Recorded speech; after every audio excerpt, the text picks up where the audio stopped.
Alam niyo nung tinitingnan ko yung mga surveys sa prospective senatorial candidates, hindi ko naman sinasabing yung mga maaayos lahat nasa ilalim.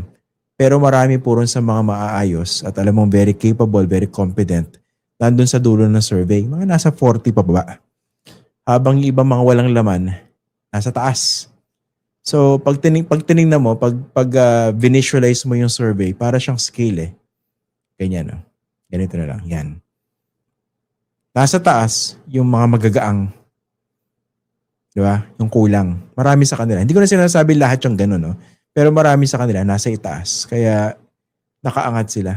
Kasi hindi ganun kalalim eh. Hindi ganun kabigat yung meron sila in terms of capabilities or competence.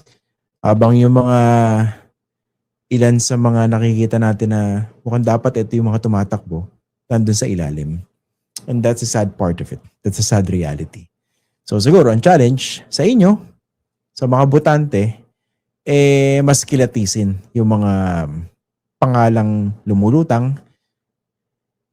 Let's say, for the 2028 senatorial election, at kung siguro nakikita nyo, teka mukhang magtsatsaga na lang ba tayo dito sa mga usual names na lagi matataas sa mga surveys, kahit napaka-questionable ng character, napaka-questionable ng kanilang track record, kahit clearly ang sinusulong interest ng pamilya, interest ng negosyo, at interest ng politika, magtsatsaga ba tayo dito sa mga usual names na ito? O tayo mismo magsusumikap na tumaya doon sa mga hindi ganun kasikat sa ngayon, pero definitely, pag sila ipapalit mo doon sa mga senador na meron tayo ngayon, may makikita tayong vast improvement.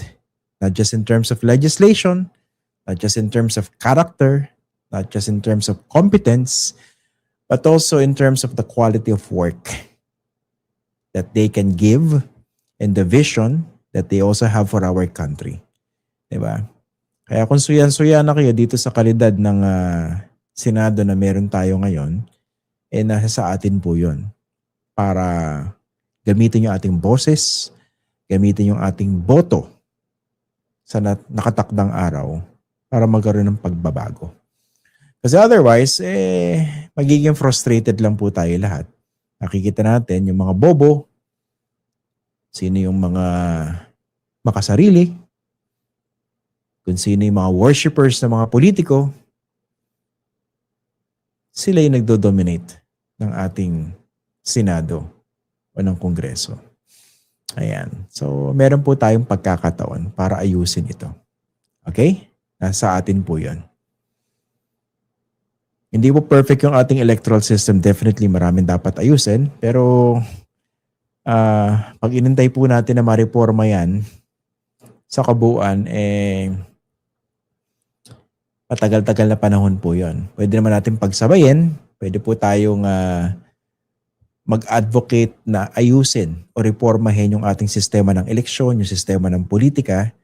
Diba? Kapitin natin yung boses natin, yung social media platforms natin, to demand real reforms dito po sa ating sistema.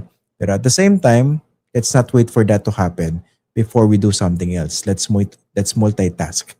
Gamitin natin yung boto natin dito sa darating na eleksyon para pumili ng mga mas maayos na kandidato. In this case, diyan po sa Senado.